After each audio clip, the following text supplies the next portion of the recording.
first thing I heard that morning was the sound of my own name being dragged through the open plan office like a dead dog. Where's Ethan? Still hiding in his cubicle, pretending to be relevant. I didn't look up from my screen. I was running a diagnostic on the Nexus Cloud Core framework, a piece of architecture I had originally sketched on a napkin 3 years ago. The system was throwing silent errors again, the kind nobody else in this building knew how to fix, the kind my wife's entire product launch depended on. A junior dev named Marcus shot me a nervous glance from across the aisle. Dude, Shez coming this way. With the intern, I saved the build and waited. The clicking of heels on polished concrete stopped right behind my chair. I smelled her perfume before I saw her face. Oud and bergamot, the scent she wore the night I proposed. Back then, she had laughed and said yes. Now she used it to announce her arrival, like a battle standard. Vivian Hale, my wife, the CEO of Nexus Dynamics, the woman who held 51% of the shares, every media headline, and the collective worship of 1,200 employees. She was wearing a white Alexander McQueen blazer, and the expression of someone who had already decided I was guilty. Next to her stood the intern, Ivy Tanner, 22, blonde, sharp smile. Shed joined 3 months ago on a fast-track program Vivian had personally approved. Id watched her ask questions no real intern would think to ask about server architecture, backdoor access protocols, the proprietary algorithm that powered our entire AI division. Id flagged her to HR. Vivian had called me paranoid. Stand up, Vivian said. Her voice was a blade wrapped in silk. Low, controlled, designed to be heard by the entire floor. I pushed my chair back and stood. I was still holding a pen, some cheap thing from the supply closet. I didn't know why I held it. Maybe because it was the only object in the room that wasn't about to be used against me. Vivian, the cloud build is unstable. If we push it live without the patch I'm writing, the whole product demo collapses. Give me 2 hours. She smiled. It was the smile that had won her 3 rounds of Series B funding and a cover on Forbes under the headline, "The Queen of Silicon Bay." But this time, it was aimed at me like a weapon. You're still pretending to work on the build? Ivy showed me the logs this morning. You haven't committed a single line of functional code in 2 weeks. Ivy tilted her head, feigning sympathy. It's okay, Ethan. I'm sure you meant well. Some people just can't keep up. I looked at Ivy. Really looked at her. There was a tiny Bluetooth earpiece in her left ear, nearly invisible. It wasn't company issued. Id traced its signal signature 2 weeks ago to a competitor's relay server in Shenzhen. A company called SpectraLink, run by a man named Julian Cross who'd been trying to steal Nexus tech since before Vivian even knew what Nexus did. I hadn't told Vivian because I was gathering evidence. Because I wanted to hand her the entire case on a silver platter and watch her realize I wasn't her dead weight. I was the only person in the building who actually saw the knife at her throat. I never got the chance to hand her anything. Vivian's hand moved so fast I didn't register it until the crack of her palm against my cheek split the air. The slap echoed. The entire tech floor went dead silent. Somebody's keyboard clattered. A coffee mug stopped halfway to someone's lips. My face stung like I'd been hit with a hot iron. I didn't raise my hand to touch it. I just stood there, tasting copper on the inside of my cheek, while my wife's eyes glittered with public triumph. "You're done," Vivian said. "I'm done covering for you. Everyone in this department knows you've been dead weight for years. You only kept this job because you're my husband, and I was too soft-hearted to fire you before now. But that ends today." She reached past me and grabbed my coffee mug from the desk. The one my mother gave me when I got my first engineering job. It had the words "Build the Future" printed on the side in chipped gold letters. Vivian poured the entire cup over my keyboard. Dark liquid flooded the mechanical switches. Sparks crackled. The screen flickered twice and went black. My latest diagnostic sequence, the one that would have found the security breach Ivy planted last night, died in front of my eyes. "Security," Vivian said into her wrist mic. Escort Mr. Cole out of the building. Has been terminated. Effective immediately. Revoke all his access credentials. Ivy stepped closer to me as the security team appeared at the end of the hallway. She leaned in, her mouth almost touching my ear, her voice dripping with theatrical pity. "Your wife said something funny this morning," Ivy whispered. She said you're the biggest stain on her entire life. And honestly, I agree. A woman like her deserves a man who can actually deliver. She pulled back and smiled, loud enough for the nearest developers to hear. "No hard feelings, Ethan. It's just business." 2 security guards in black polos grabbed my arms. I didn't resist. I didn't shout. I didn't explain the bug in the code, the spy in her office, or the disaster that was about to annihilate her precious product launch. She wouldn't have believed me anyway. Shed stopped believing me the day she received the share transfer that made her CEO. She thought the mysterious majority shareholder who gifted her 51% was some benevolent investor who recognized her genius. She never asked whose signature was on the original incorporation papers. She never looked beneath the title it placed on her head like a crown. The guards marched me past rows of silent engineers. Some of them had worked with me for 6 years. They'd seen me pull all-nighters to save the platform from collapse. They'd watched me fix the unfixable while Vivian took the credit on stage. Now they stared at their shoes like I was already a ghost. When we reached the glass doors, one guard shoved me hard enough that I stumbled into the exterior plaza. It had started raining. Cold February rain, the kind that soaked through a shirt in seconds and turned the world gray. The door clicked shut behind me. Through the glass, I could see Ivy Tanner already sitting at my desk. She spun in my chair, laughing at something Vivian said. Vivian put a hand on Ivy's shoulder, a gesture of ownership, of replacement. They looked like a photograph from a business magazine. The visionary CEO and her brilliant new protege. I stood in the rain, my cheeks still burning, coffee soaking my collar, and I started laughing. Not because it was funny. Because the moment those security doors closed, a silent countdown began. 24 hours. That's all the time she had left. I pulled out my personal phone. It was an unremarkable black device, the kind you buy from a discount carrier, but it held exactly one number. It'd never called before. A man named Arthur Lang answered on the second ring. Mr. Cole, Arthur said. His voice was gravel wrapped in old money. We've been waiting for your call. Shall I activate the articles? I looked up at the tower. The penthouse floor, where Vivian's corner office glowed like a jewel. She was probably already drafting the company-wide email announcing my termination. Shed used words like difficult decision and streamlining operations. Shed let Ivy read it over her shoulder and suggest edits. Activate everything, I said. Convene the actual board. The one she's never met. And Arthur, send the signal to the code vault. Lock every line I wrote last night. As of right now, Nexus Dynamics is running on empty. Understood. The shareholders will assemble within 12 hours. The vote will be unanimous. I know it will. They all signed the proxy agreements 6 years ago. They know who built this company. I ended the call and pocketed the phone. The rain kept falling. I walked to the edge of the plaza and looked back one more time at the building I had designed from the ground up. The one whose name was on patents nobody had ever bothered to search, whose infrastructure was stitched together by thousands of lines of code I'd written in the dark hours while my wife slept. She had fired the janitor, the ghost, the invisible man. She had no idea Shed just fired the owner. The rain turned cold enough to sting, but I didn't move from the plaza.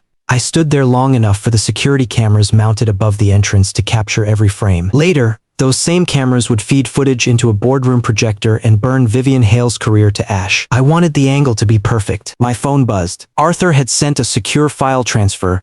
The documents bloomed across my screen. Not the doctored cap table Vivian's legal team showed investors, but the real one. The one filed with the Delaware Court of Chancery 6 years ago, stamped and sealed, listing Ethan Cole as the beneficial owner of 67% of Nexus Dynamics Incorporated. The 51% in Vivian's name wasn't ownership. It was a revocable grant, a golden leash ID placed around her own neck, because she once told me her greatest fear was living in someone else's shadow. Id wanted her to feel like a titan, so I gave her the title, the office, the keynote speeches, the magazine covers. I let her fire me from my own company because I thought my absence would make her shine brighter. I was wrong. She didn't shine. She burned everything I built and called the ashes her own. I walked 3 blocks in the downpour and entered a building that had no sign. The lobby was a single elevator door with a biometric scanner. I pressed my thumb to the glass. It recognized me instantly. Good evening, founder. A soft AI voice said. Arthur is waiting in the vault room.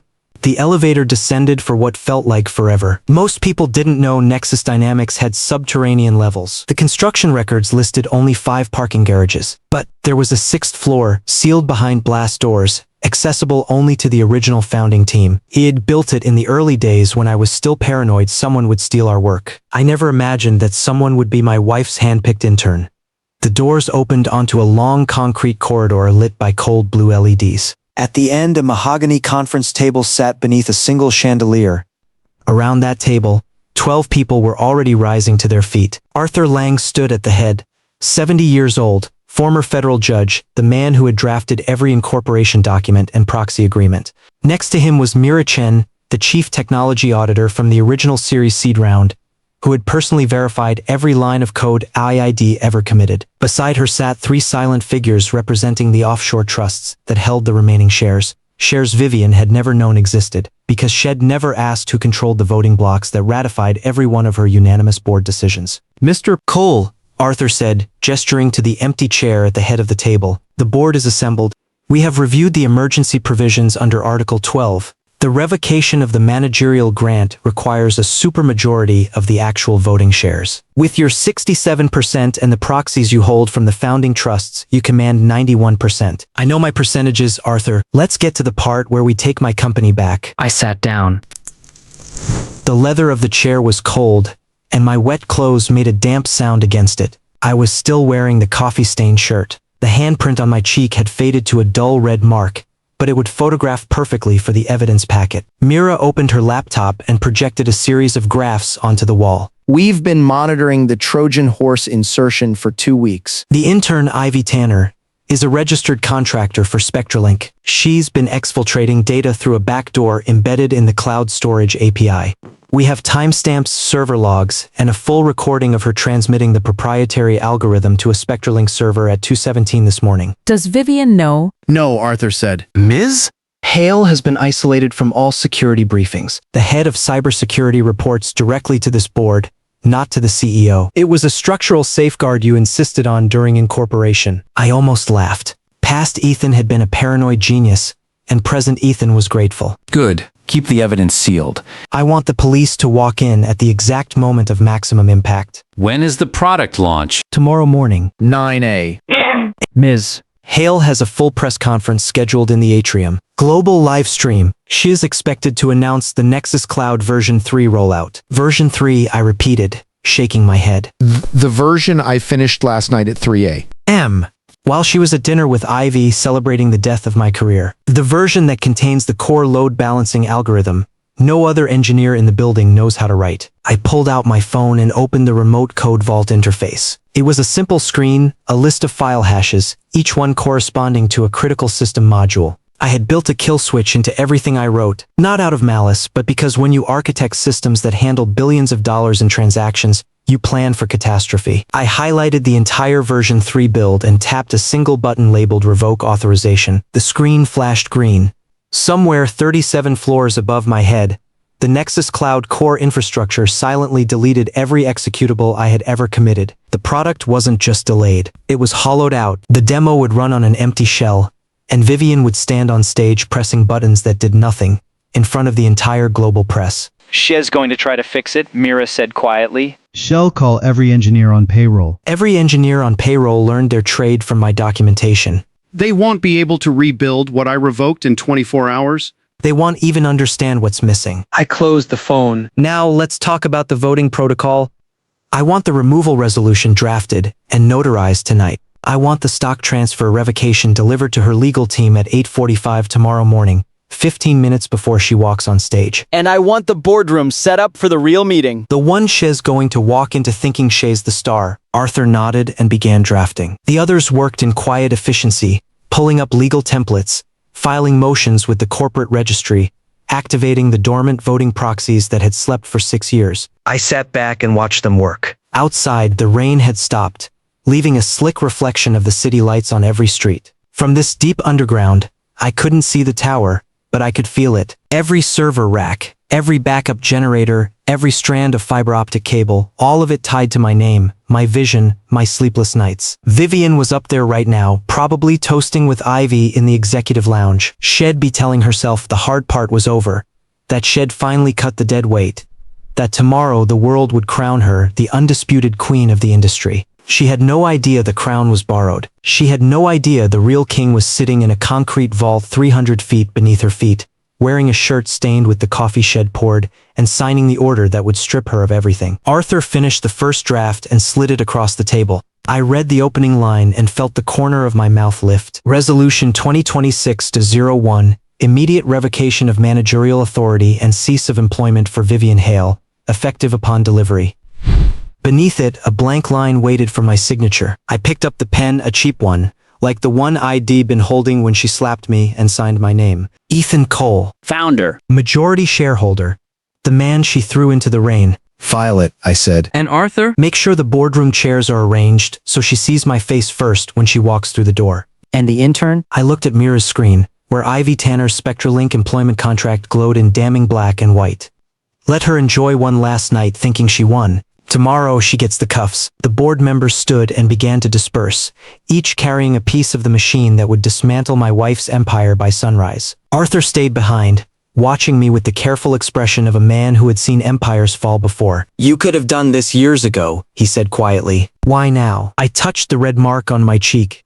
Because she didn't just fire me, she fired the version of me that still loved her. And that version isn't coming back. I stood up and walked to the elevator, leaving a trail of rainwater on the polished floor.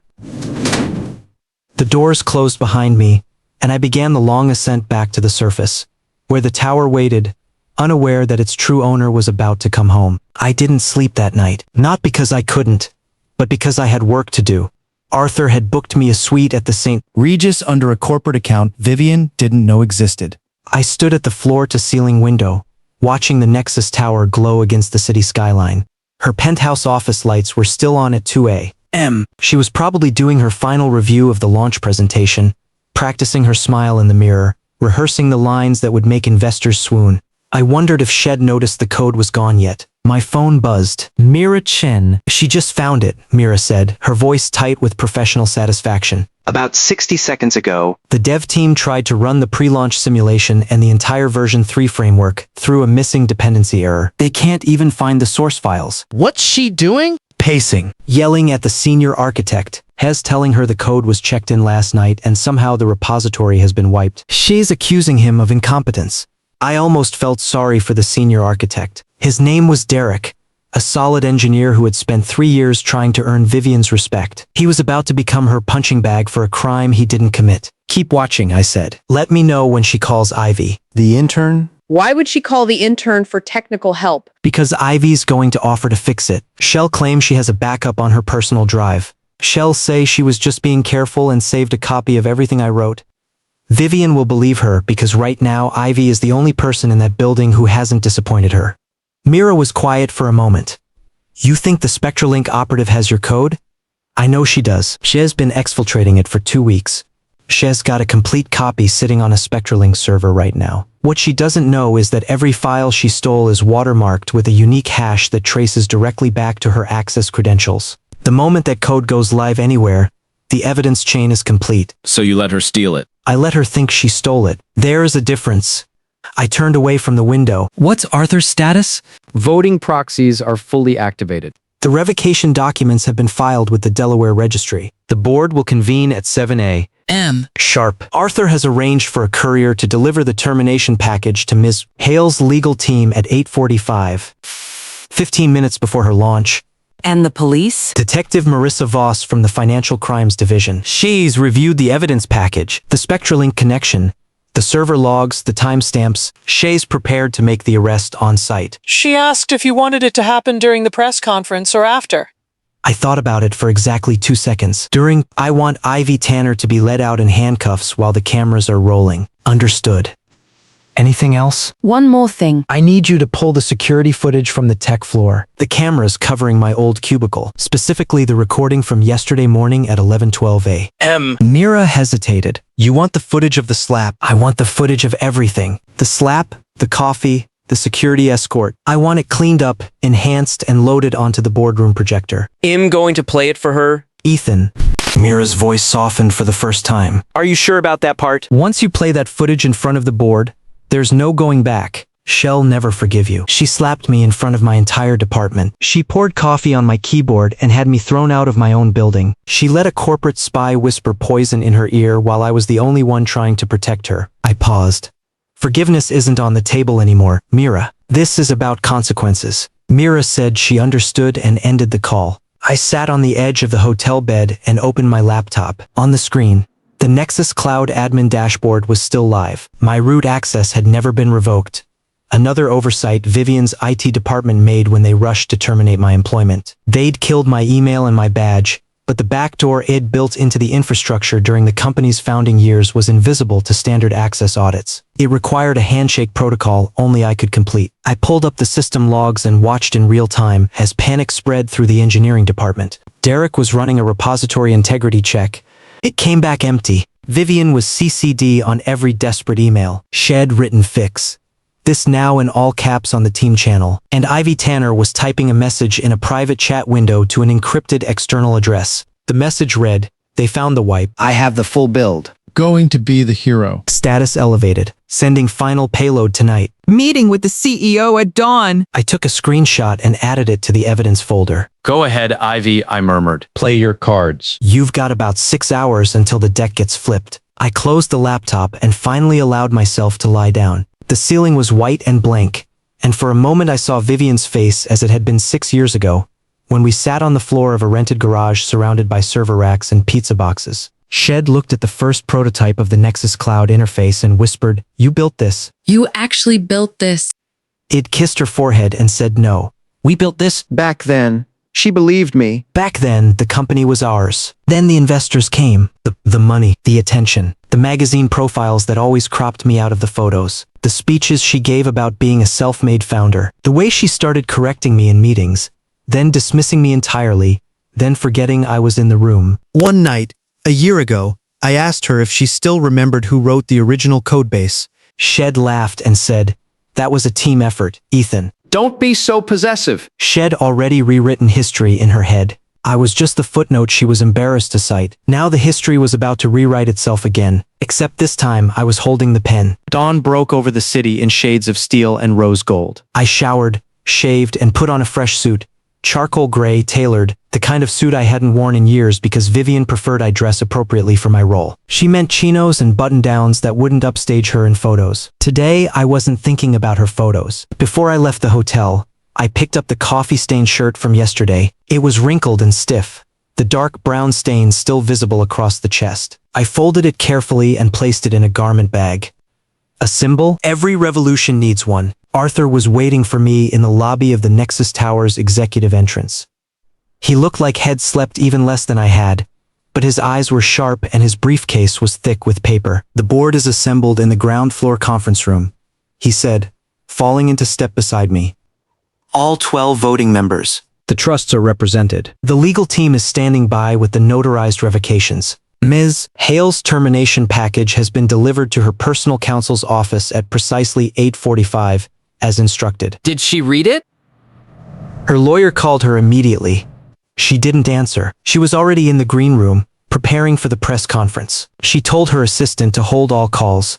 I smiled. Of course she did. Vivian never took calls before a press event. She believed interruptions broke her performance energy.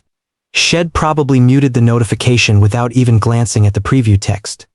We entered the elevator. Arthur pressed the button for the ground floor, but I reached past him and pressed the button for the executive level instead. "The board can wait a few more minutes," I said. "I want to watch the launch from the wings." Arthur raised an eyebrow but didn't question me. Had been my lawyer for 15 years, long before Nexus existed, long before Vivian knew my name. He understood that some moments required a witness. The executive floor was chaos disguised as glamour. Event staff in black rushed past carrying clipboards and headsets. A PR coordinator was frantically adjusting the lighting on the stage. Reporters filled the atrium, cameras aimed at the podium where Vivian would appear in approximately 4 minutes. I stood near the back, partially hidden behind a large potted plant that had probably cost more than my first car. Arthur stood beside me, clutching his briefcase like a shield. Vivian emerged from the green room. She looked stunning. There was no other word for it. She wore a custom burgundy pantsuit with gold threading at the cuffs, her hair pulled back in a sleek ponytail,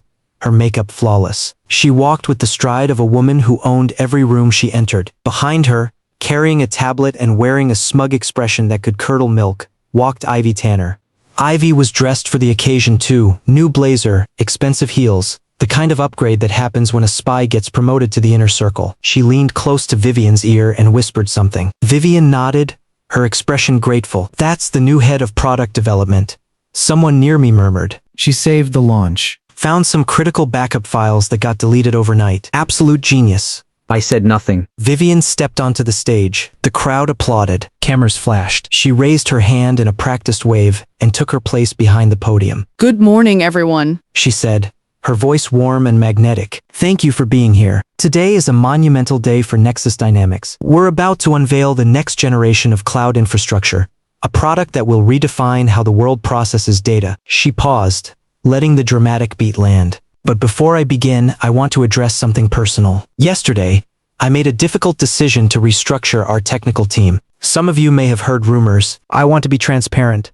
We parted ways with an underperforming employee who had been with the company for a long time. It wasn't easy, but great companies are built on merit, not sentiment. Murmurs rippled through the audience. Ivy, standing at the edge of the stage, smiled like a cat who'd swallowed a canary. Vivian continued. And am proud to announce that Ivy Tanner, a brilliant young engineer who has already proven herself indispensable, will be stepping into the role of head of product development. Ivy saved this launch. Without her, we wouldn't be here today. She gestured to Ivy, who waved modestly. The audience clapped. Arthur's phone buzzed. He glanced at the screen, then leaned toward me. The revocation has been officially served. Her counsel has confirmed receipt. She is no longer CEO. Good, I said. Let's go downstairs. I turned and walked away from the press conference just as Vivian began her product demonstration. I could hear her voice echoing through the atrium speakers as I entered the elevator.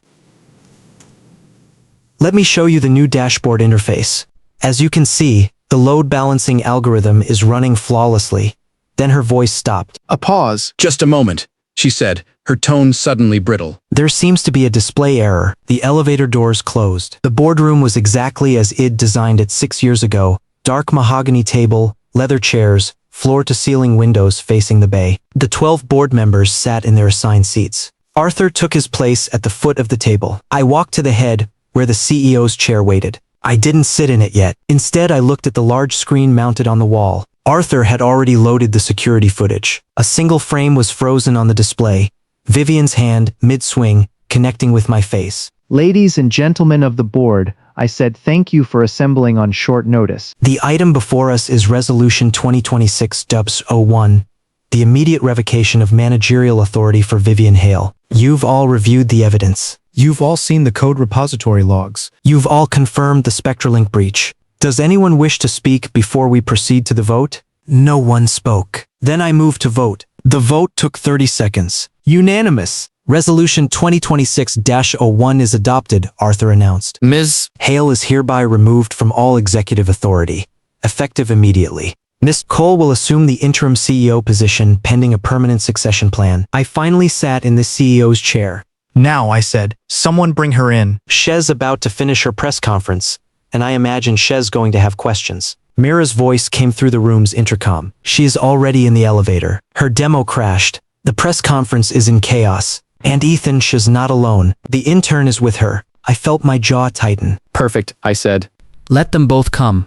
Detective Voss? A woman in plain clothes stepped out of the corner, badge clipped to her belt. Ready when you are. The elevator dinged in the hallway. The doors opened. And Vivian Hale, still wearing her burgundy power suit, still radiating fury and confusion, stormed toward the boardroom with Ivy Tanner at her heels like a loyal shadow. They didn't know yet that the shadow was a viper. They didn't know yet that the boardroom they were about to enter had a new occupant in the CEO's chair. They didn't know yet that the man they threw into the rain was waiting for them, wearing the same coffee-stained shirt, with 12 board members as his witnesses and a police detective standing in the wings. The door handle turned. I leaned back in the chair and smiled. 12 hours before Vivian Hale walked into the boardroom of her own destruction, I sat in a concrete vault 300 feet beneath the Nexus Tower and watched the real shareholders assemble one by one. Arthur Lang had called the meeting for 9 p.m. Exactly 3 hours after security threw me into the rain. The timing was deliberate. He wanted every board member to arrive while the building was still half lit, while the cleaning crews were still emptying trash bins, while the news of my termination was still fresh enough to feel like an open wound. Mira Chen was the first to arrive. She wore black, as always, and carried a slim titanium briefcase that held the forensic evidence against Ivy Tanner. She set it on the conference table and opened it without a word, arranging the printed server logs in neat rows like a prosecutor preparing for trial. You look terrible, she said, glancing at my coffee-stained shirt. I feel worse. Good. Anger is fuel. Use it. The others filtered in over the next hour. There was Dominic Reyes, the venture capitalist who had written Nexus its first angel check, and had watched Vivian take credit for his investment thesis in 3 separate magazine profiles. There was Elena Vasquez, the former chief security officer who'd resigned 2 years ago after Vivian dismissed her warnings about internal vulnerabilities as toxic paranoia. There were the trust representatives, 2 silent men in identical gray suits who spoke only when addressed and voted exactly as I instructed. 12 people in total. 12 signatures on the original incorporation papers. 12 votes that Vivian Hale had never seen because she'd never bothered to ask who actually held the company's voting shares. She'd been told the board was a formality. She'd been told the shareholder meetings were routine. She'd been told the mysterious majority owner was a silent partner who preferred to remain anonymous. All true. All lies by omission. Arthur called the meeting to order at 9:17 p.m. He stood at the foot of the table and read the emergency provisions under Article 12 of the corporate charter. The clause I'd inserted 6 years ago, in a moment of prescience I still couldn't explain. In the event that the managerial grant holder engages in conduct detrimental to the corporation, including but not limited to gross negligence in personnel decisions, willful ignorance of security threats, or actions resulting in material harm to corporate intellectual property, the beneficial owner may convene this board and move for immediate revocation of all granted authorities. The language was cold and clinical. It had to be. Corporate law doesn't recognize broken hearts or slapped faces. It only recognizes breaches of fiduciary duty. Roll call, Arthur said. Dominic Reyes. Present. Voting in favor of revocation. Elena Vasquez. Present. Voting in favor. Mira Chen. Present. And I'd like to enter the SpectraLink evidence into the record before we proceed to the full vote. Arthur nodded. The floor recognizes Miss Chen for evidentiary presentation. Mira stood and connected her laptop to the wall display.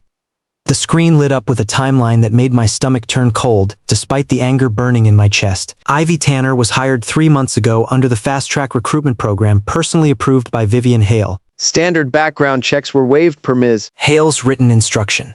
The waiver is signed and on file. She clicked to the next slide. Within her first week, Miss Tanner accessed 17 restricted file directories. None of these access attempts triggered alerts because she was granted elevated clearance by Ms. Hale's office. I repeat, the CEO personally authorized an intern to access proprietary architecture files that our senior engineers need special permission to view. Dominic leaned forward, his face darkening. She gave a 22-year-old intern keys to the entire kingdom. She did, Mira said. And the intern used those keys to copy our core algorithm suite. Server logs show data exfiltration to an external IP address registered to SpectraLink's Shenzhen office. The transfers occurred on 14 separate occasions, always between 2 a.m. and 4 a.m. when the security team was at minimum staffing. Elena shook her head slowly. I warned her about night shift vulnerabilities 2 years ago. She told me I was creating a hostile work environment by questioning the loyalty of her team. The loyalty of her team, Dominic repeated, the words dripping with disgust. Her team included a corporate spy and a husband she just had thrown out of the building like garbage. That's some team. Arthur raised his hand. Well, maintain decorum? Ms. Chen, please continue. The final piece of evidence is the most critical. Last night at approximately 3 a.m., Mr. Cole completed the version 3 core load balancing algorithm. His commit logs are timestamped and verified. At 3:47 a.m. Ms. Tanner's credentials were used to copy that exact build to an external server. And at 11:12 a.m. this morning, Ms. Hale terminated Mr. Cole's employment and appointed Ms. Tanner as his replacement. He paused. This means the corporate spy now has official access to every system Mr. Cole was protecting. The same spy who has been transmitting our proprietary code to our largest competitor for 3 months. The same spy the CEO just promoted. Silence filled the room. Dominic Reyes broke it. I move to vote on the revocation immediately. We don't need further discussion. We need action. Seconded, Elena said. All in favor? Arthur asked. 12 hands went up. Unanimous. The revocation is adopted, Mr. Cole, as beneficial owner of 67% of voting shares and holder of proxies representing an additional 24%. You now have full operational control of Nexus Dynamics. What are your immediate instructions? I stood up. The chair scraped against the concrete floor, and the sound echoed through the vault like a warning bell. First instruction, the product launch proceeds tomorrow morning. Let her walk on stage. Let her smile for the cameras. Let her think she's won. Mira frowned.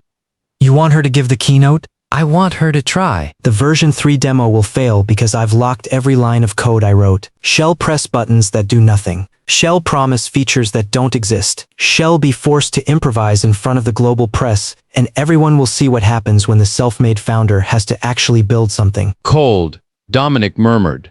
There was admiration in his voice.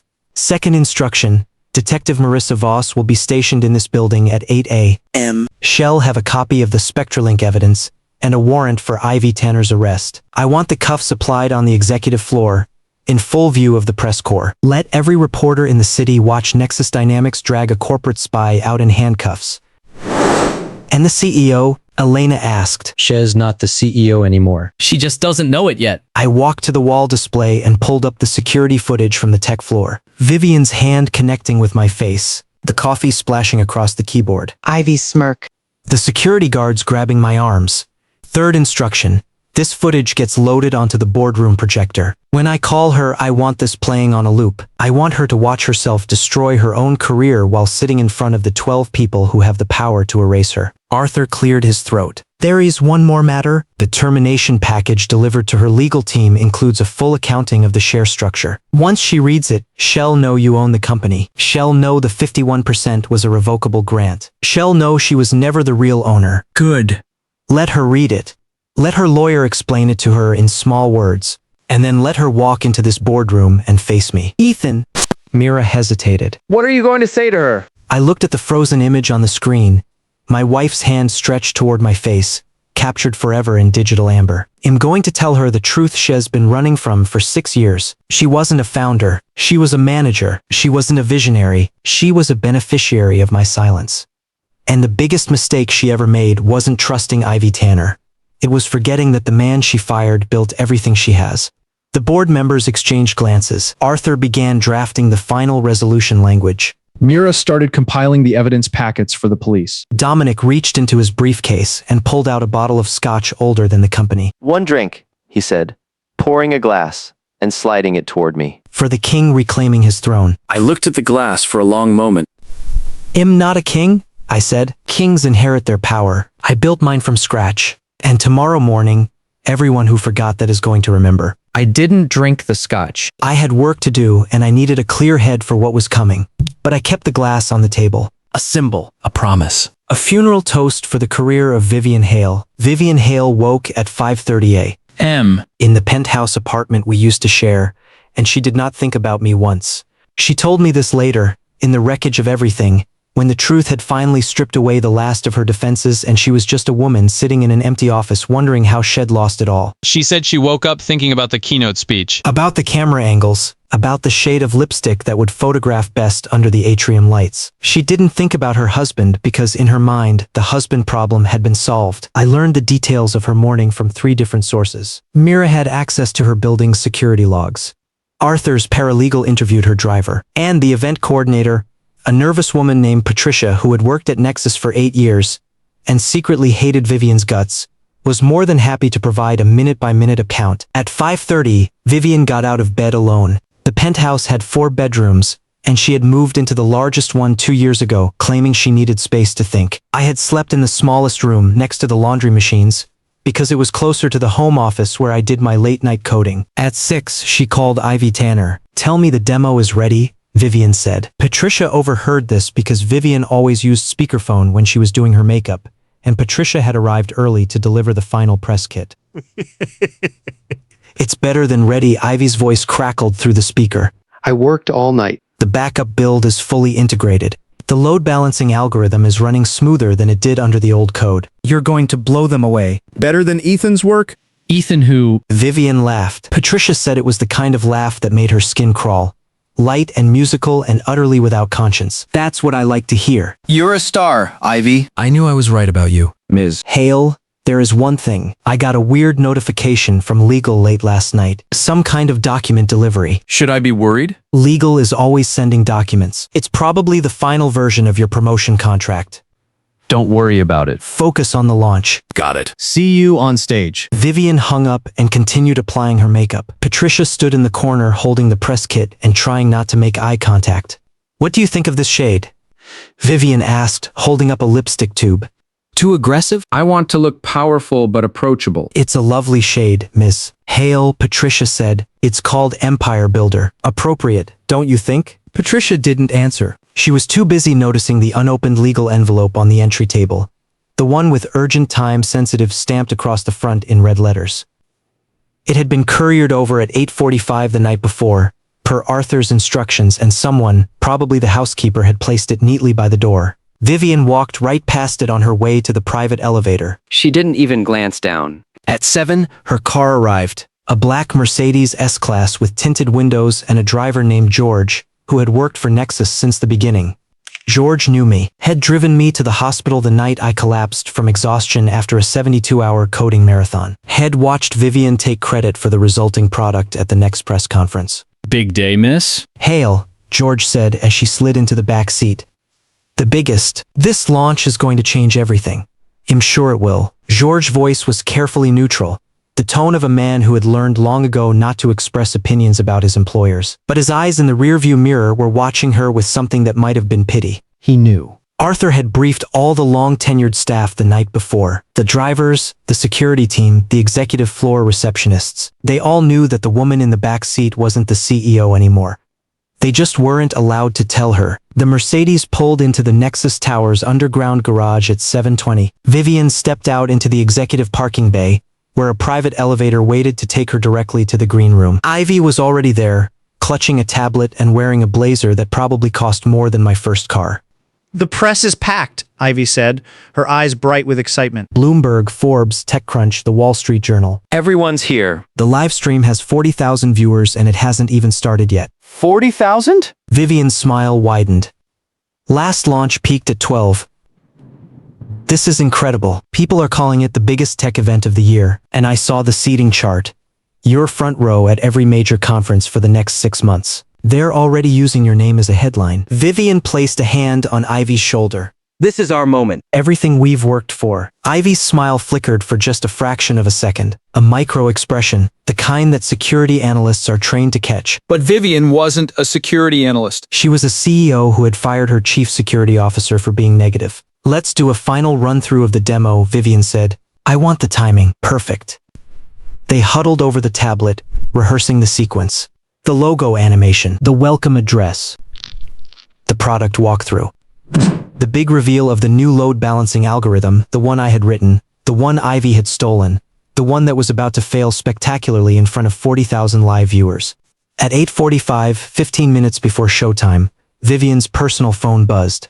The screen showed her lawyer's name. She silenced the call without answering. At 8:50, it buzzed again, and again, and again. She turned the phone off. Hess probably just nervous about some contract clause, she told Ivy. Lawyers are always nervous. That's what we pay them for. At 8:57, Patricia, the event coordinator, approached with a headset. You're on in 3 minutes, Miss Hale. The stream is live. The cameras are rolling. Vivian took the headset and adjusted her blazer. She looked at her reflection in the monitor and saw a queen preparing to address her subjects. She didn't see the security guard who slipped into the back of the room. She didn't see Detective Marissa Voss positioning herself near the stage exit. She didn't see the 12 board members taking their seats in the conference room 1 floor below, watching the live stream on a wall-mounted display, waiting for the moment she would learn that her kingdom had already fallen. And she definitely didn't see me. I was in the boardroom, sitting in the CEO's chair, wearing the coffee-stained shirt from yesterday. The garment bag containing my fresh suit was still hanging in the corner. He'd chosen the stains deliberately. I wanted her to see them. I wanted the evidence of what she'd done to be the first thing she registered when she walked through the door. Arthur stood beside me, his hand resting on the remote control for the wall display. The security footage was loaded and queued, frozen on the frame of her palm against my cheek. The press conference is starting, Mira said through the intercom. She's on stage. She's beginning the welcome address. Show me, I said. The wall display split into 2 feeds. On the left, the boardroom security cameras. On the right, the live press conference feed. Vivian was at the podium, radiant and magnetic, commanding the room like she'd been born to do it. The audience hung on her every word. The cameras captured her from 3 different angles. Good morning, everyone. Thank you for being here. Today is a monumental day for Nexus Dynamics. Her voice filled the boardroom through the speakers. 12 board members watched in silence. Dominic Reyes leaned forward, his fingers steepled, his expression unreadable. Elena Vasquez shook her head slowly, like a doctor, watching a patient ignore every warning sign. When does the demo crash? Dominic asked. About 4 minutes from now, Mira said. Shay's about to introduce Ivy Tanner for the product walkthrough. On the screen, Vivian gestured toward the wings, and Ivy Tanner walked onto the stage to polite applause. She was carrying the tablet that held the stolen code, the code she thought would launch her into the stratosphere, the code that was about to betray her as thoroughly as she had betrayed me. "This is Ivy Tanner," Vivian said, "our brilliant new head of product development." Shez going to walk you through the technical capabilities of the Nexus Cloud version 3. Ivy, the floor is yours. Ivy smiled at the cameras. Thank you, Vivian. Now let me show you what the future looks like. She tapped the tablet.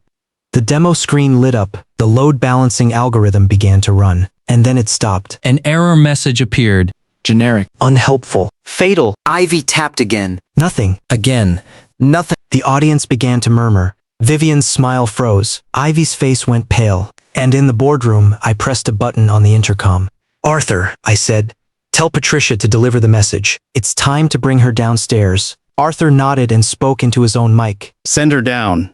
"The board is waiting." On the screen, the press conference was unraveling in real time. Vivian was trying to ad-lib. Ivy was frantically rebooting the tablet. Reporters were raising their hands with questions that had nothing to do with the scripted Q&A. And somewhere in the chaos, Patricia approached Vivian with a slip of paper. Vivian glanced at it, her expression shifting from panic to confusion to something that looked a lot like the first flicker of fear. The note read, "Board of Directors Emergency Session. Your presence is required immediately." Conference room A, ground floor. Shez reading it, Mira said. She is leaving the stage. Ivy's staying behind to handle the technical issues. Which means Ivy's about to be alone on that stage when Detective Voss walks up, I said. Perfect. Let's give the press something real to film. I leaned back in the CEO's chair and fixed my eyes on the door. Somewhere above me, an elevator was descending. Inside it, Vivian Hale was about to discover that the career shed built on my silence was over, and the woman shed called her biggest stain was about to take everything back. The door opened,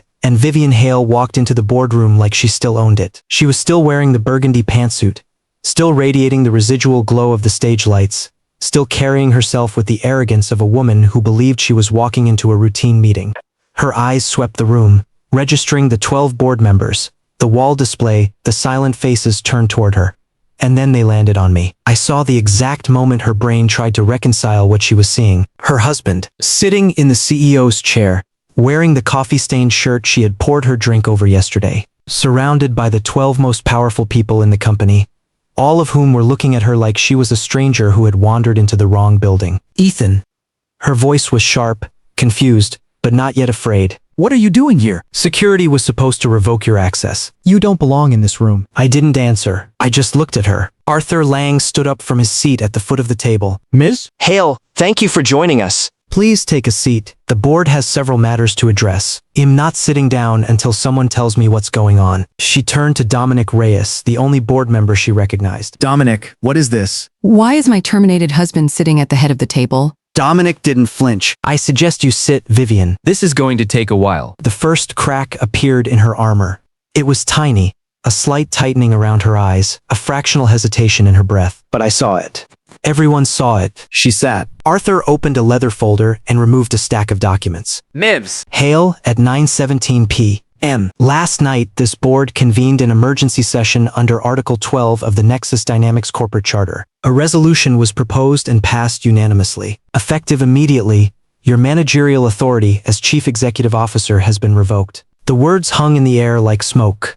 Vivian blinked. Then she laughed. It was the same laugh Patricia had described, light, musical, utterly disconnected from reality. "This is a joke. This has to be a joke. Dominic, tell me this is some kind of elaborate prank." "It's not a prank," Dominic said. You're done, Vivian. "You just don't know the full story yet." "The full story?" She stood up again, her chair scraping against the polished floor. "The full story is that I built this company. I took Nexus from a garage startup to a billion-dollar enterprise. I am on the cover of Forbes. I have keynote invitations from every major conference on the planet. You can't just vote me out? I own 51% of the shares." No, I said. "You don't." My voice was quiet, but it cut through the room like a blade. Vivian turned to face me, and for the first time, I saw something other than contempt in her eyes. It was confusion. And beneath the confusion, the faintest glimmer of dread. What did you say? You don't own 51% of Nexus Dynamics.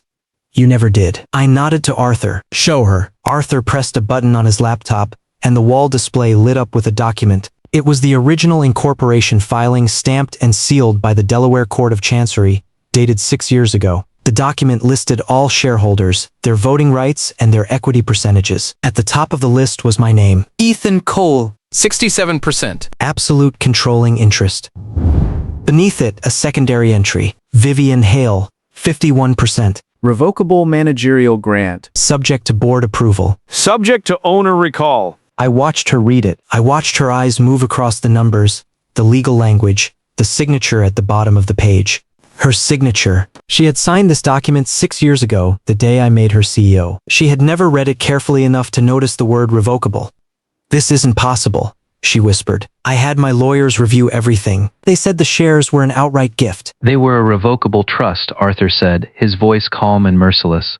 The kind that gives you control but not ownership. The kind that can be taken back if the beneficial owner determines that you violated your fiduciary duties. Which, as of last night, the board has unanimously determined you have. You set me up. She turned to me, and the confusion was gone, replaced by something raw and furious. You planned this from the beginning? You never wanted me to succeed. You gave me the title just so you could take it away. I gave you the title because you told me your greatest fear was living in someone else's shadow. I gave you the title because I loved you, and I wanted you to feel like you'd earned everything you had. I gave you the title because I was stupid enough to believe that my success and your happiness could coexist. I stood up from the CEO's chair. The coffee stain on my shirt was fully visible now, a dark brown blotch that spread across the chest like a wound. But you didn't just take the title. You took the credit? You took the spotlight. And then you took my dignity. You slapped me in front of my colleagues. You poured coffee on my work. You had security throw me into the rain like I was nothing. And you did all of it while a corporate spy was standing 3 feet away, whispering poison into your ear and stealing the code I wrote to protect your company. Vivian's face went pale. Corporate spy? What are you talking about? I nodded to Mira. Play the footage. Mira dimmed the lights and activated the wall display. The screen filled with the security recording from the tech floor, time-stamped yesterday at 11:12 a.m. The angle was perfect. It showed Vivian's hand arcing through the air and connecting with my face. The sound of the slap echoed through the boardroom speakers, sharp and brutal. Then the audio kicked in. You're done? I'm done covering for you.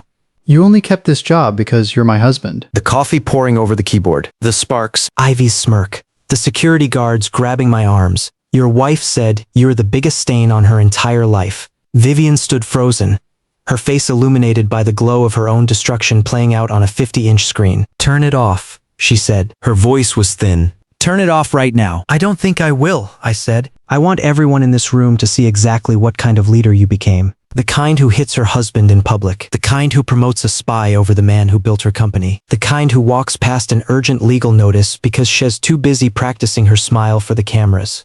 The footage continued to play. On the screen, the security guards marched me toward the glass doors. The rain was visible through the windows, gray and relentless. The doors opened. I stumbled into the plaza. The door clicked shut, and then the footage froze on a single frame.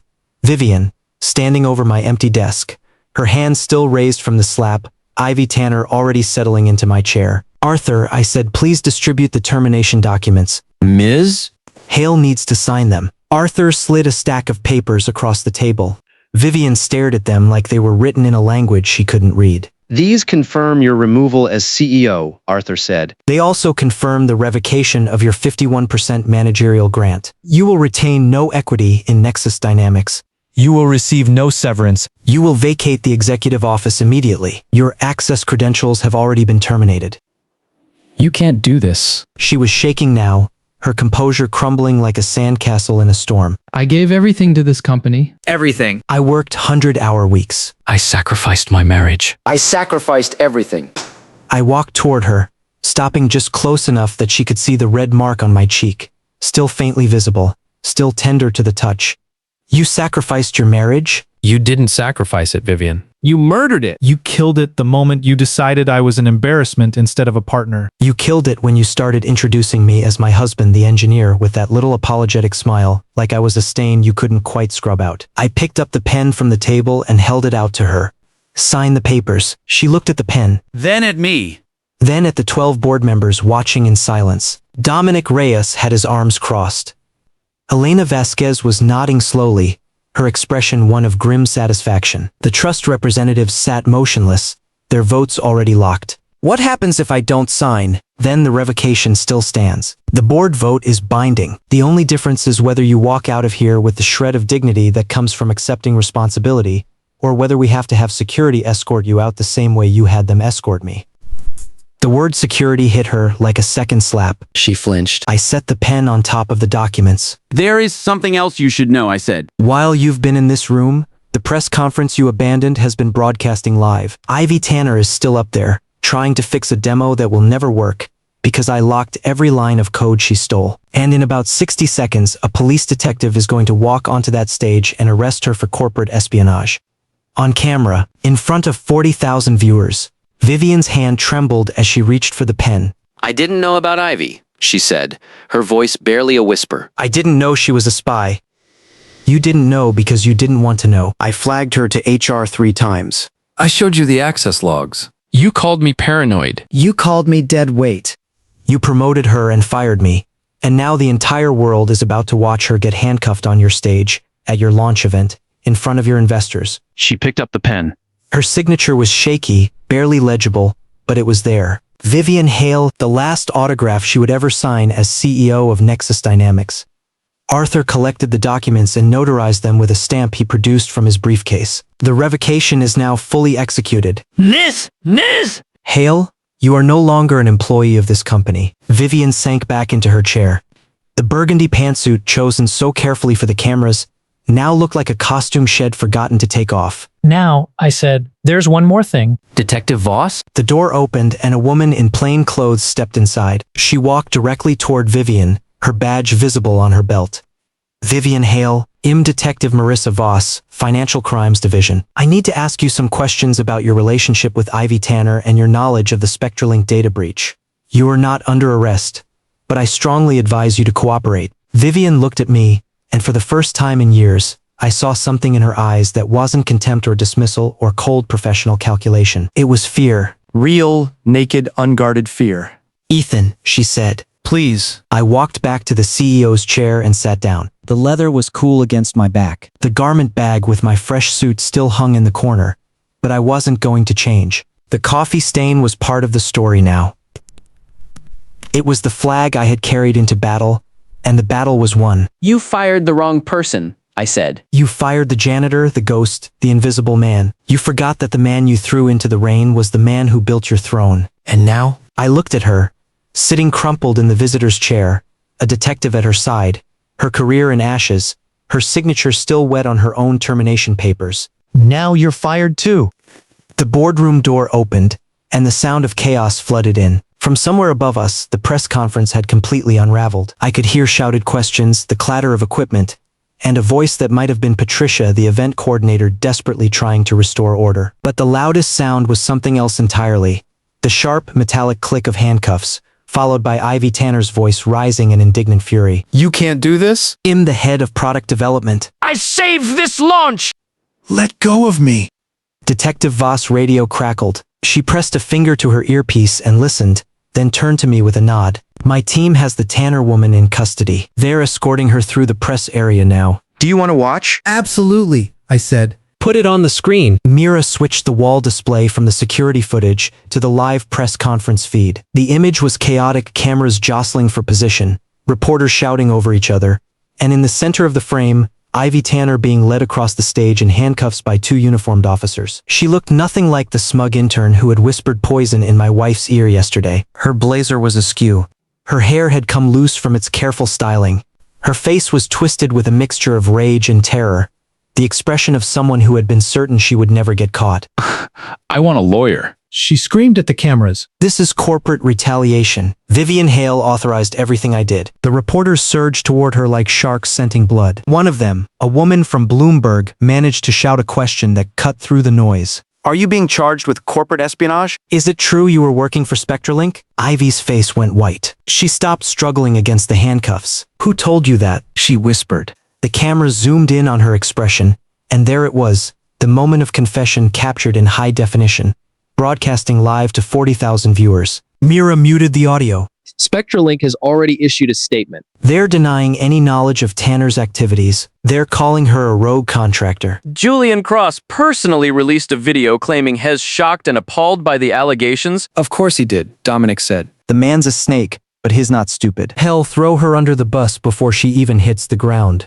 In the boardroom, Vivian was watching the screen with an expression I couldn't quite read. It might have been horror. It might have been grief. It might have been the slow dawning realization that the intern she had promoted, trusted, and chosen over her own husband was being dragged out in handcuffs while the global press documented every second. She told me the demo would work. Vivian said, her voice hollow. She told me she had a backup of your code. She swore it was ready. She had a backup, I said. She stole everything I wrote and transmitted it to SpectraLink. The demo crashed because I locked the original build. The stolen copy only works if it's connected to SpectraLink servers, and I made sure it couldn't connect to ours. She was never going to save your launch, Vivian. She was going to sabotage it, blame the failure on your leadership, and walk away with your technology in her pocket. And you knew. You knew the whole time. I knew because I paid attention. I knew because I read the security logs instead of ignoring them. I knew because I was the only person in this building who actually cared about protecting what we built. Vivian stood up. Her legs were unsteady, but her eyes had hardened into something defiant. Even now, even in the wreckage of everything, she couldn't stop fighting. Fine.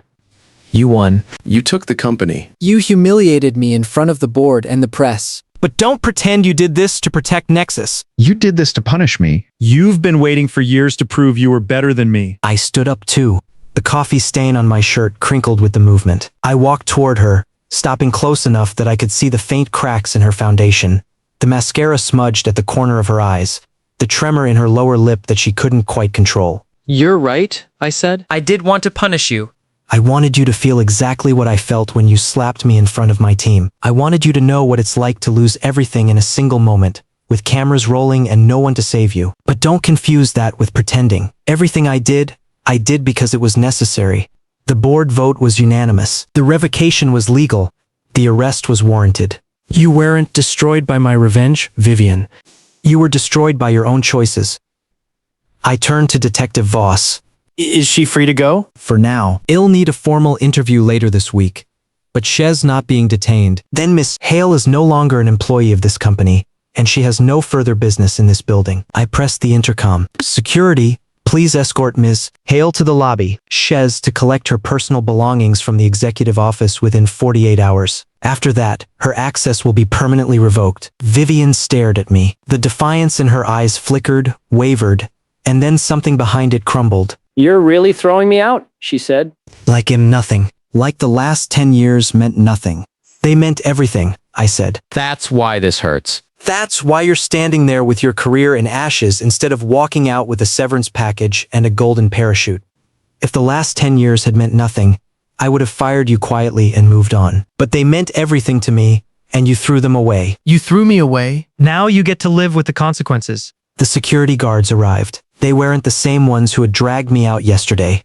Those two had been reassigned to the night shift, per Arthur's instructions. But they were just as professional, just as impersonal, just as indifferent to the former CEO being escorted from the premises. Vivian didn't resist. She walked toward the door with her head held high, the burgundy pantsuit still immaculate, her posture still regal. At the threshold, she paused and looked back at me. When we met, she said, you were just an engineer with a laptop and a dream. I made you a billionaire. No, I said. When we met, I was a founder with a fully built platform and a term sheet from 3 different venture firms. I made you a CEO. You just never bothered to ask why. She opened her mouth to respond, but no words came out. The security guard gently touched her elbow, and she turned away. The door closed behind her.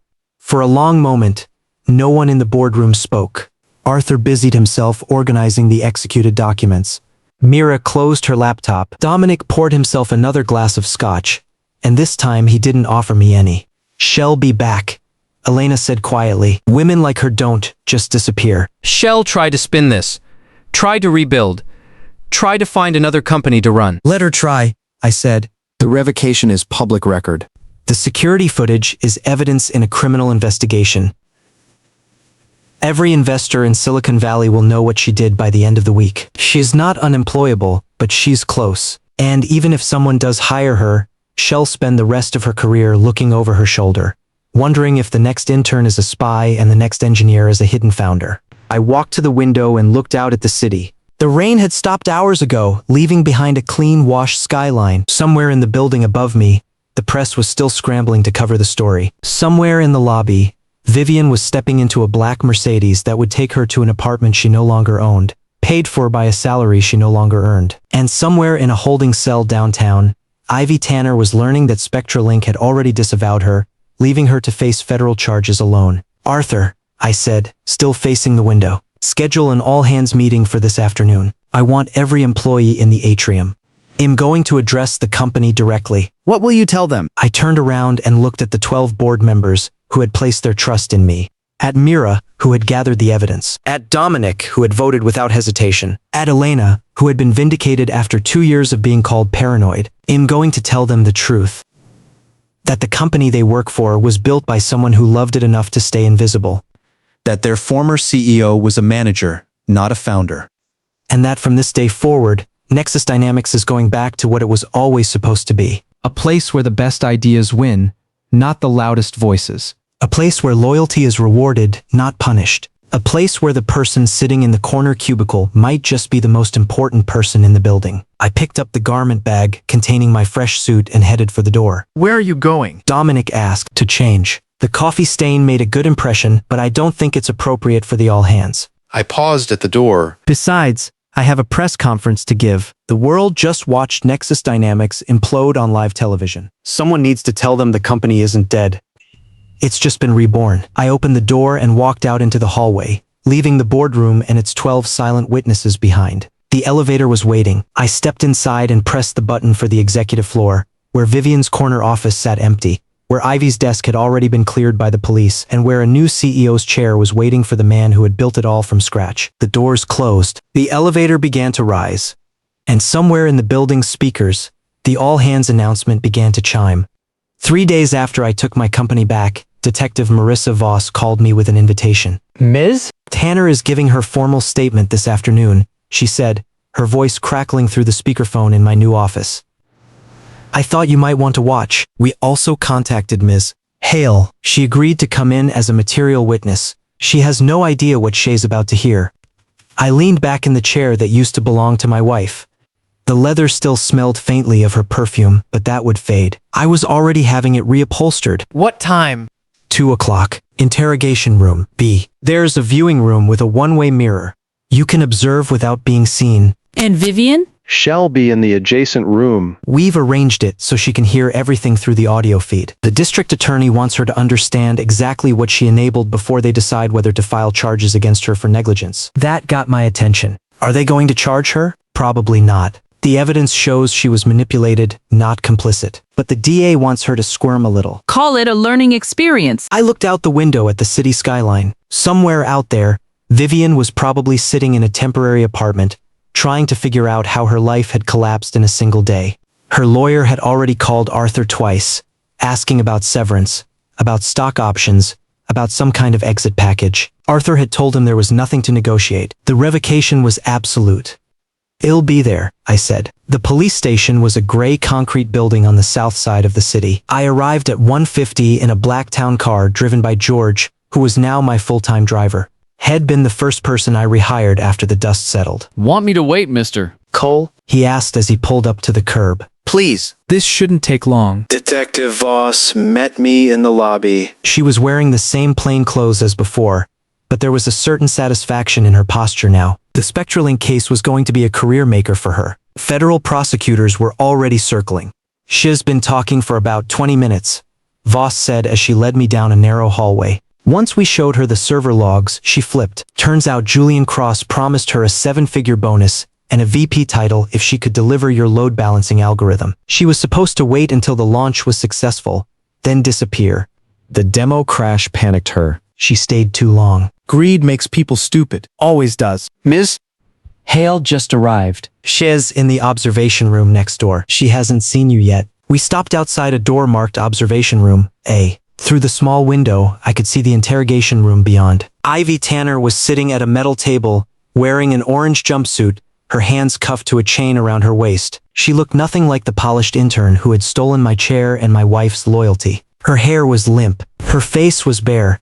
Her eyes were red-rimmed and desperate. Two detectives sat across from her. One of them was asking questions in a low, patient voice. And when Miss Hale authorized your elevated access, did you tell her why you needed it? Ivy shook her head. I didn't have to. She trusted me. I told her I needed to review some legacy code for the launch, and she approved it on the spot. No questions asked. She even joked about how I was already more competent than her husband. I felt my jaw tighten. Voss glanced at me. You okay? Keep playing it.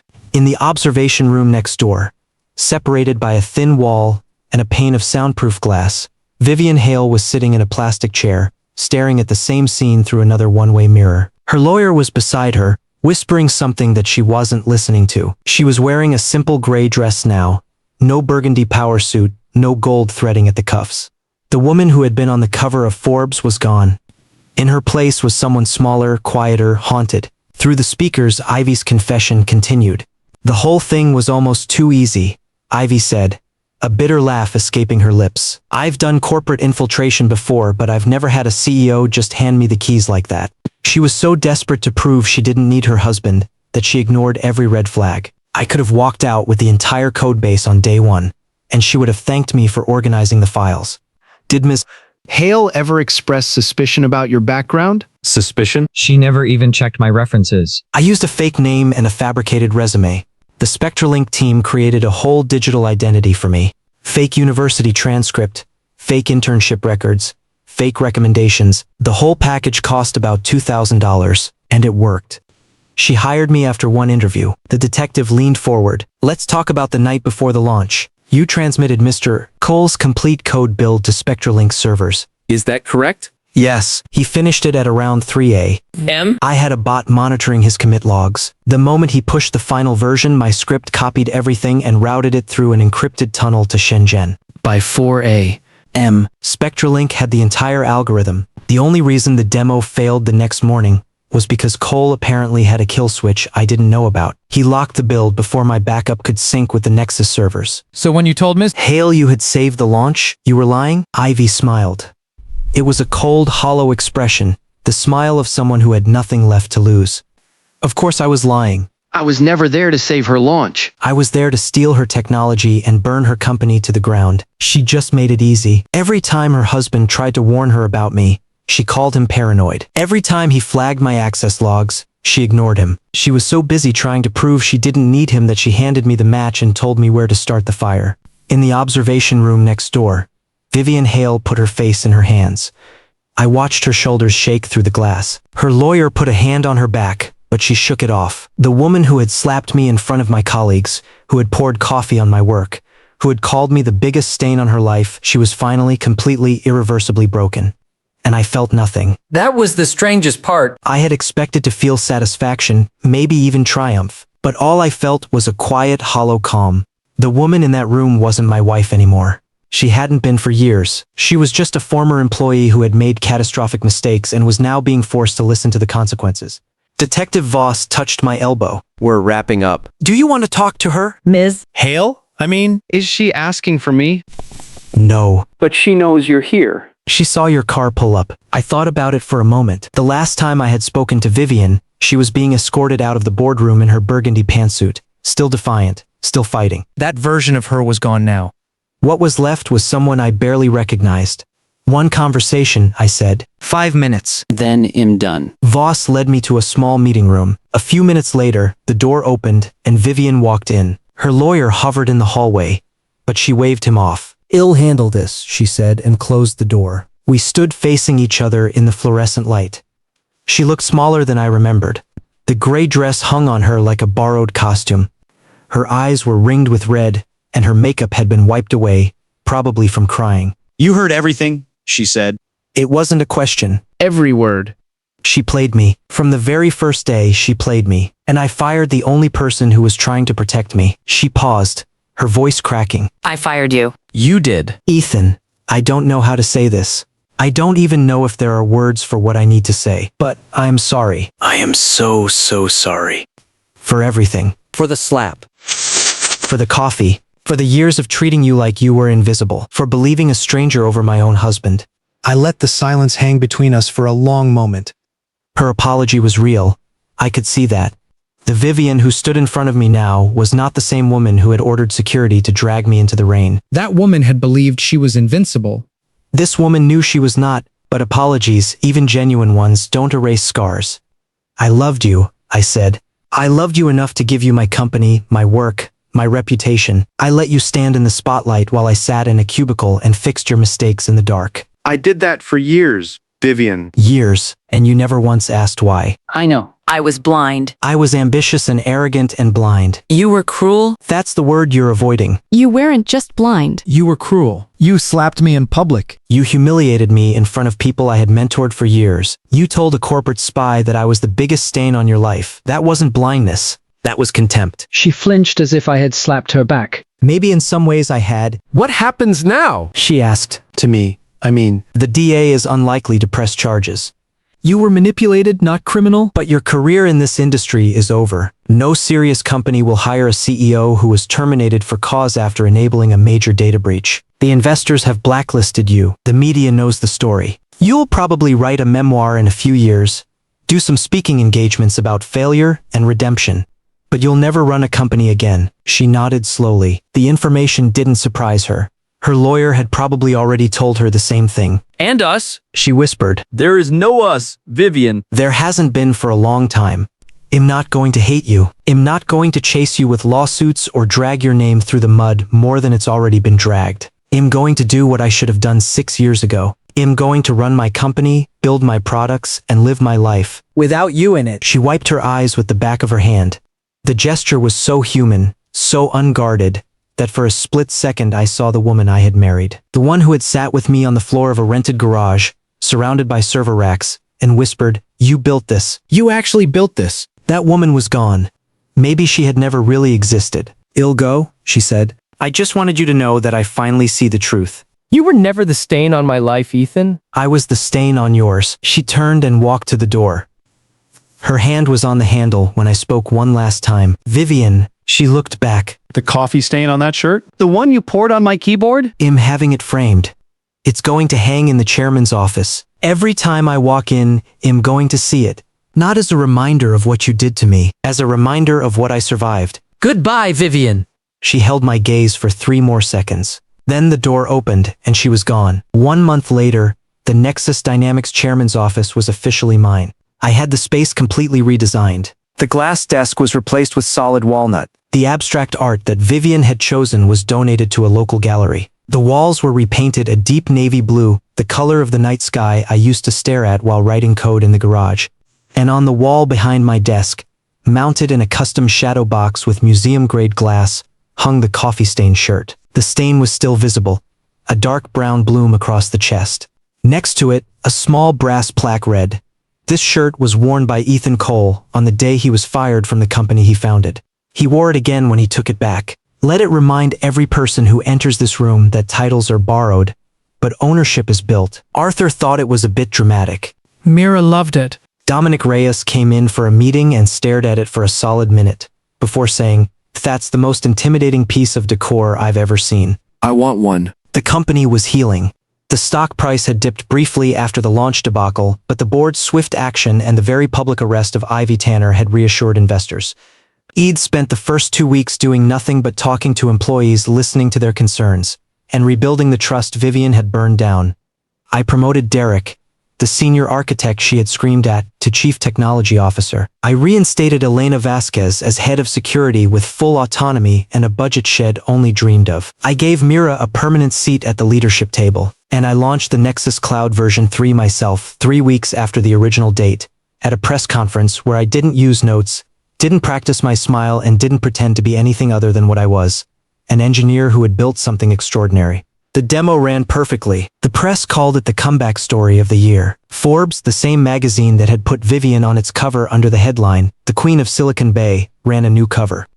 This one showed me, in a dark suit, standing in the server room with the caption, "The King Who Never Left." I didn't care about the headlines. I cared about the work. And the work was good. It was a Tuesday afternoon when I saw her again. I was walking out of a coffee shop near the financial district, holding a black Americano and checking messages on my phone. George was waiting with the car, but Id told him I wanted to walk for a few blocks. The weather was warm, the sky was clear, and for the first time in years, I felt light.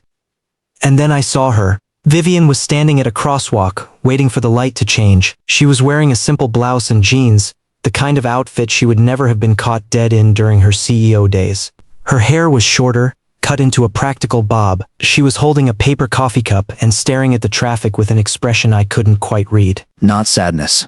Not anger. Something quieter. Something like acceptance. She didn't see me at first. I had stopped walking, my feet rooted to the pavement. A part of me wanted to turn around, to walk the other way, to avoid whatever complicated emotion this encounter might stir up. But another part of me, the part that had spent 6 years being invisible, refused to hide anymore. The light changed. She stepped off the curb, and then her eyes lifted, and she saw me. For 3 heartbeats, neither of us moved. Then Vivian did something I didn't expect. She smiled. Not the practiced camera-ready smile I remembered from 1,000 press conferences. A small, genuine, almost shy smile. The kind a stranger gives another stranger on the street. She didn't walk toward me. She didn't call my name. She just raised her coffee cup in a silent toast, nodded once, and kept walking. I watched her disappear into the crowd, her practical bob blending into a sea of pedestrians, her simple jeans making her indistinguishable from everyone else on the sidewalk. The woman who had once commanded stages and dominated headlines was now just another person in the city, anonymous and unremarkable. And that was exactly what she had chosen to become. George pulled up beside me a minute later. He rolled down the window and studied my face with the careful attention of a man who had seen everything and said little. Everything okay, mister? Cole? I took a sip of my Americano. It was still hot. Everything's perfect, George. Let's go back to the office. I have a product roadmap to review and a board meeting at 4. He nodded and opened the door. That evening, I stood in my office and looked at the shadow box on the wall. The coffee stain seemed less vivid now, faded by the protective glass and the passage of time. It wasn't a wound anymore. It was a scar. And scars, if you treat them right, become stories. My phone buzzed. A message from Mira. Spectralink just settled. Julian Cross is personally paying a 7-figure penalty. Ivy Tanner accepted a plea deal. 18 months federal, lifetime ban from corporate employment. We won? I typed back. We didn't just win. We rewrote the rules. Get some sleep. Tomorrow we start building the next thing. I put the phone down and walked to the window. The city stretched out before me, a galaxy of lights and ambition. Somewhere in that galaxy, Vivian was living her quiet life, probably watching the sunset from a modest apartment, probably thinking about everything she had lost and everything she had learned. And somewhere else, in a building she would never enter again, the company she had once ruled was entering a new era. An era where the people who did the work got the credit, where the invisible were finally seen. Where the king wasn't the loudest voice in the room, but the one who had been there all along, waiting for the right moment to stand up. I turned off the lights and left the office, the shadow box gleaming faintly in the darkness behind me. The next morning, Nexus Dynamics announced its first acquisition, a small AI startup that had been struggling to find funding. I met with their founders personally, 2 young engineers who reminded me of another pair of dreamers in a rented garage, surrounded by server racks and pizza boxes. We heard about what happened. One of them said, his eyes wide with a mixture of nerves and admiration. The way you took your company back? The way you handled everything. People in the industry are calling it legendary. It wasn't legendary, I said. It was necessary. And it's not the end of the story. It's the beginning. I signed the acquisition documents and welcomed them into the Nexus family. Then I walked them to the elevator and shook their hands. One piece of advice, I said as the doors began to close. Never forget who built your throne. And never ever fire the person who's still holding the blueprints. The doors slid shut. I turned and walked back to my office, past the shadow box on the wall, past the window overlooking the city, past the desk where I would spend the rest of my career building things that mattered. The coffee stain was still there, sealed behind glass, a permanent reminder of the day I lost everything and the day I took it back. But I didn't need to look at it anymore. I already knew the story. I was the story, and the next chapter was mine to write.